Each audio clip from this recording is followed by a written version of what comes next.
when it comes to Unit 9. Unit 9, the Pythagorean theorem.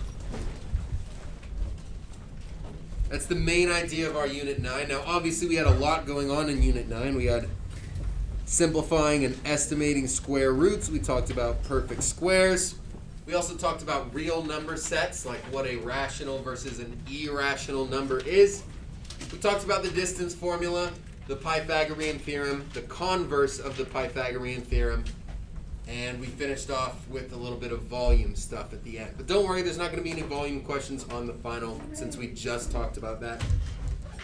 So let's go ahead and get into this. The first thing I want to talk about is simplify a square root. Okay, this word simplify means a very specific thing. If we're being asked to simplify the square root of 48, what do we have to do if we want to simplify this? What do we have to make, I guess I should say? A factor tree, exactly. We take our 48 and we split it up. We ask ourselves what two numbers multiply to give us 48, and the answer to that would be what? 6 times 8. 6 times 8, that works. You could have also done 12 times 4, 24 times 2, anything like that. 8 breaks up into 2 times 4. 6 breaks up into 2 times 3. Now, is there anything else we can break up here? 4. The 4, right? We got to break the 4 up into 2 times 2. Now, this was a mistake that I saw a lot of on the test that we just took. People forgetting to break up this 4 as well. I think it was like on number 7 or something like that. So our prime factors are 3, 2, 2, 2, and 2. We could then rewrite this as 2 times 2 times 2 times 2 times 3 underneath the square root. Because those 5 prime factors, when multiplied together, give us 48. So all we're doing is rewriting 48 as its factors. Then we have to think, all right, is there a pair of identical factors that we can bring out? Is there any pairs of identical factors here? Yes, we have 2 pairs of 2's. So those 2's get brought out, and those 2's also get brought out. What's going to happen with those 2 2's out in front? We're going to multiply them together and get 4. But what's left over inside the square root here? 3. The 3's got to stay in the square root. So we get plus or minus 4 root 3 as our answer.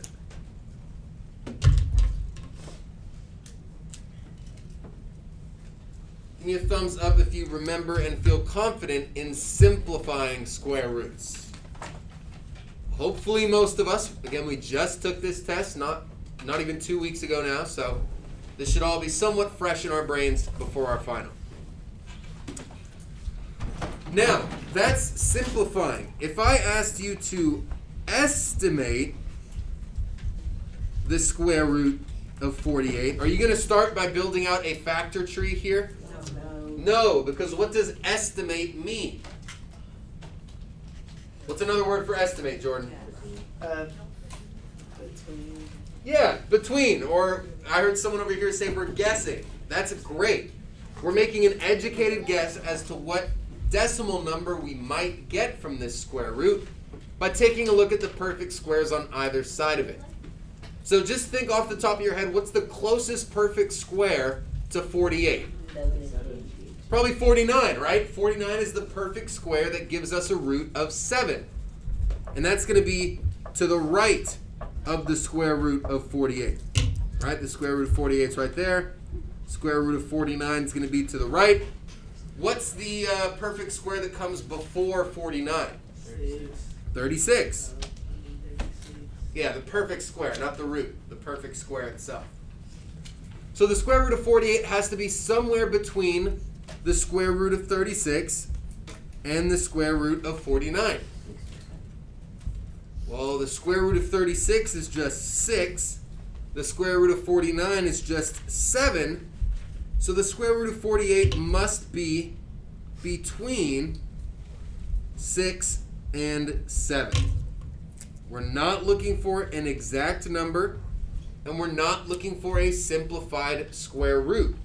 We're looking for an estimate. Okay, somewhere between 6 and 7. Obviously closer to 7 than 6 because of how close 48 is to 49.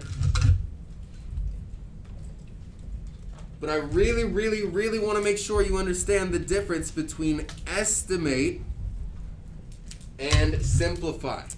Because a lot of times, especially with those of you who are really good at this work, if you're really confident with the way that you simplify square roots, your brain sees something like square root of 48, and you immediately think, oh, it's not a perfect square, I'm going to break this up. I get why you would think that, and most of the time that is the case, but you have to take a look at what the question's asking. If it's asking you to simplify, break it down. If it's asking you to estimate, just take a guess. And by guess, of course, I mean an educated guess. Don't just randomly guess. But we got to figure out where that square root falls in between. Any questions on the difference between simplify and estimate? Because we also have a third direction here,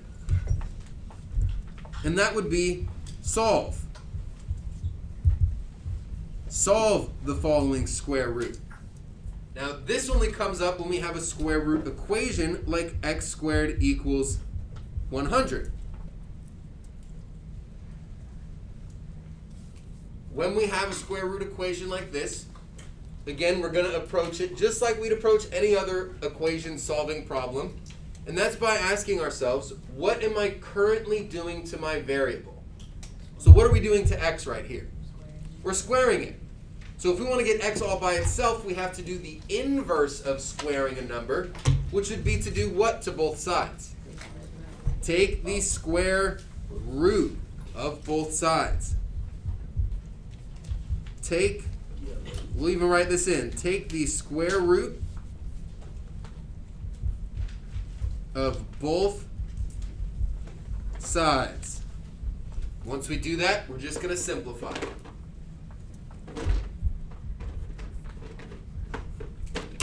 On the left, x squared becomes x times x.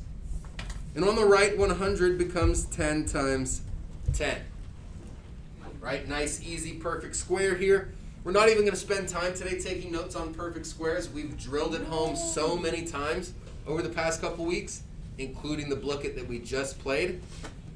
So we really shouldn't need to spend time talking about perfect squares. But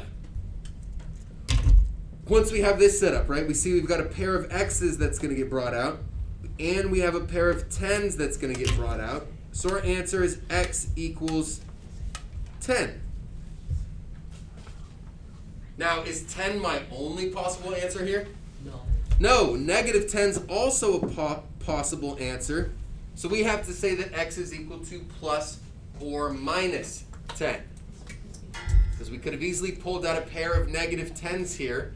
Negative 10 times negative 10 gives us positive 100 still. So we have to include both possible answers. On the test, there was a question on the back side that said, make sure you find both solutions. That was a clue to tell you, hey, you got to include a plus or minus. If you got that, great. A lot of us, however, missed that small part, so I want to take time to talk about that.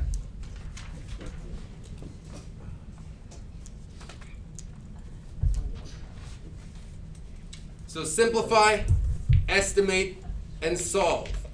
3 different directions that can all be applied to a similar looking question. So you definitely have to pay attention to what the words on the test are telling you to do before you just jump right in and do it. All right? Questions so far? Beautiful. Let's talk about the distance formula. Let's go green. Distance formula. We're going to write this formula nice and big here because I don't want you to forget. If you remember back to our test that we just took, One of the questions was a softball question. All it did was ask you to write out the distance formula. The distance formula is d squared equals the quantity of x2 minus x1 squared plus the quantity of y2 minus y1 squared. Just like that. Yeah, no. Sure.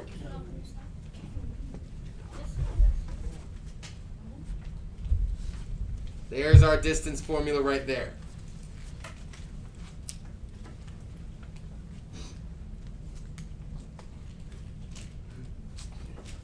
When we're doing the distance formula, we have to first label each point.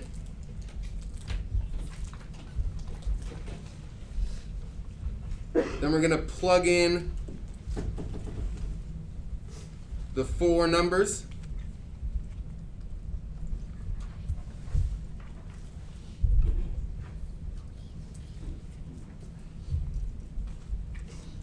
And then finally, we're just going to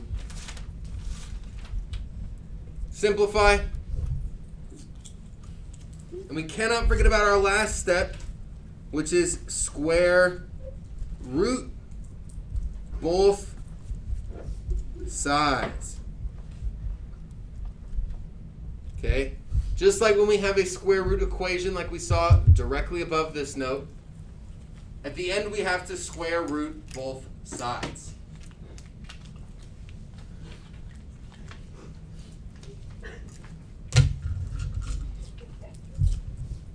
Let's take a look at a quick example. If we have to find the distance between the points, let's see, it doesn't really matter. Anyone got a number for me? 3? 3 comma what? 2? All right, that works for me. What about the second point? What do we got? Anybody? 4. And let's do a negative number for our last one. Negative what now? Negative 5. Great. So, the reason why I wanted to do that is to show you that we can find the distance between literally any 2 points. It doesn't just have to be a point that's given to us on the test. We can find the distance between any 2 points, even if they're just randomly assigned coordinates. The first thing we have to do is what? We got to label each point, right? We got to label x1, y1, and x2, y2. Victor, go ahead real quick. So, from left to right, we're just going to label them. x1, y1, x2, y2. And we're going to label them that way every single time we do the distance formula. Now, we have to plug in those numbers. D squared is equal to something minus something squared plus something minus something squared. In our first set of parentheses, we want x2 minus x1. What's my x2? x2 is 4. There we go. And x1 is 3. Now my y2 is negative 5. And my y1 is 2. This is going to turn out great for us. Exactly the type of example that I wanted. So, we labeled each point, we plugged in the 4 numbers. Step 3 is just simplify. We'll do PEMDAS, solve inside the parentheses first, then do the exponent, then add. 3 very small steps. Let's see what that looks like. 4 minus 3 gives us 1 squared. Negative 5 minus 2, what does that give us? Is that what, negative 3 or something? Ah, there we go, negative 7 sounds better to me. Remember, if we already have negative 5 and we subtract 2 more, we're going to get a bigger negative number. 1 squared is 1. Negative 7 squared is 49. And we add those together and get 50. Everyone understanding that simplification process there? Yes. Okay. Last step, of course, step 4 is to square root both sides. A lot of people forgot this last step on the test. A lot. Okay? Got a lot of people answering 125 units and 169 units on the front side of that test. We have to take the square root. Yeah, sure.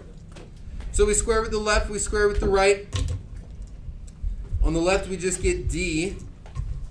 And on the right, we have the square root of 50. Now, that's not a perfect square, but since we have to simplify here, we can do a factor tree.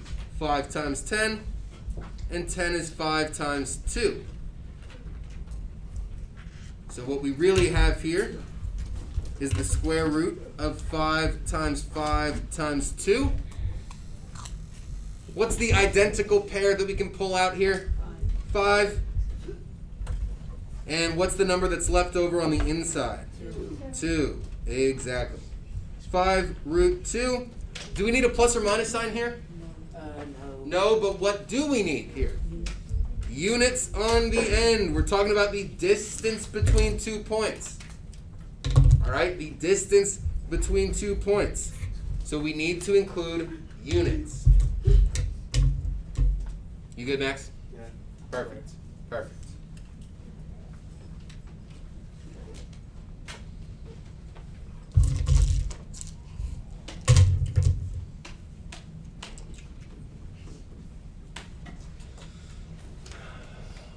Questions I can answer on distance formula. I know that's kind of a long process, but as with really anything in math, the more you do it, the more practice you get with it, the better you're going to be at it, and the more it's going to make sense. That's why we got tons of practice here today. All right, close to being done, I want to talk about the Pythagorean theorem really quickly, because I feel like we're all pretty confident on that based on how we did on the test.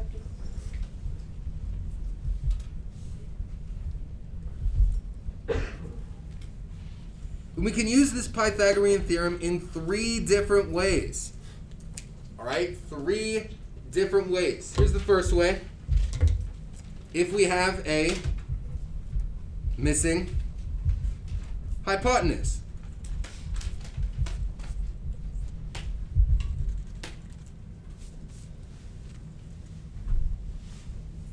If we have a triangle here with side lengths 3 and 4, I should say leg lengths 3 and 4.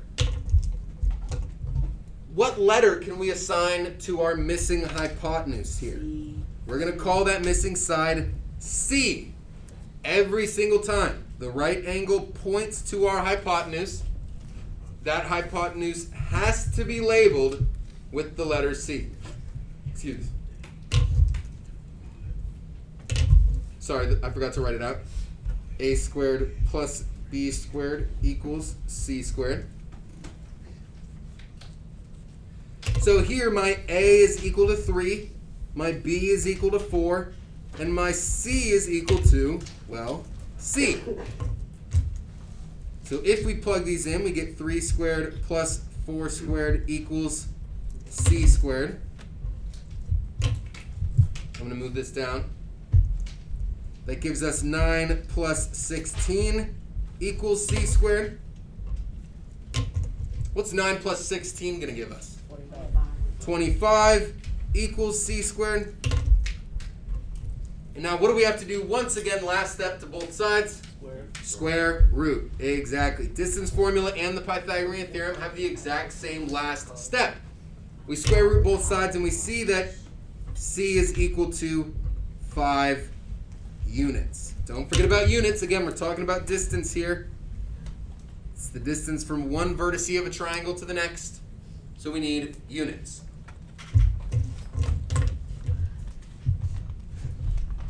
So that's the first way we can use the Pythagorean theorem. Any questions I can answer about that before moving forward? Because we're not always missing a hypotenuse. Sometimes we're going to have a missing leg. A missing leg. Let's say that we have the same triangle here, except we know that one of our legs is 3, and we know that our hypotenuse is 5. So what letter can we now assign to this missing leg over here? B, exactly. So A is equal to 3, B is equal to just B. And C here is going to be equal to 5. Remember, our C is always directly across from the right angle. So this setup is a little bit different, but all in all, we're doing the same exact thing. 3 squared plus, this time we have B squared on the left, equals 5 squared. I'm going to zoom in. Remember, your legs have to be on the left, and your hypotenuse has to be on the right. 3 squared is 9. 5 squared is 25. Now we're going to have to do something a little bit different here because we want to get B all by itself. What can we do here to both sides? Subtract. We can subtract 9. Exactly.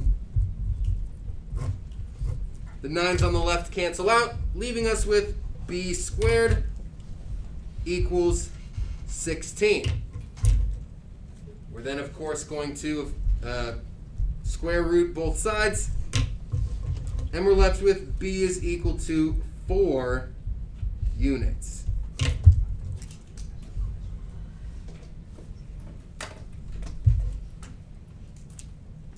So the only difference between these two is that when we're missing a hypotenuse, we add the legs together.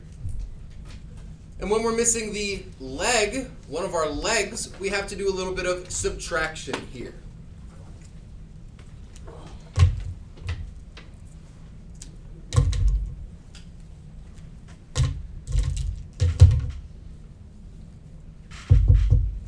And the last way that we can use the Pythagorean theorem is as the converse. The converse of the Pythagorean theorem. And this is just when we use the formula to verify whether 3 side lengths form a right triangle or not. Do 3 inches, 4 inches, and 5 inches form a right triangle. Whenever you're asked to verify whether or not 3 side lengths form a right triangle, all you have to do is plug those 3 values into the Pythagorean theorem and determine whether you get a true statement or a false statement. All right, so our answer to this question is either going to be yes or it's going to be no.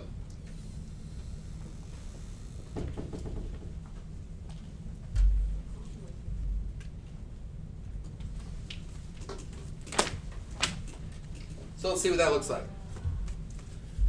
We get 3 squared plus 4 squared equals 5 squared. The most important thing to note here is that our biggest number has to be plugged in for C. 3 squared is 9, 4 squared is 16, 5 squared is 25. Add those up, we get 25 equals 25. That's a true statement, so our answer is yes. So one theorem, the Pythagorean theorem, can be used in 3 very different ways in our work. There's all 3 of them for you.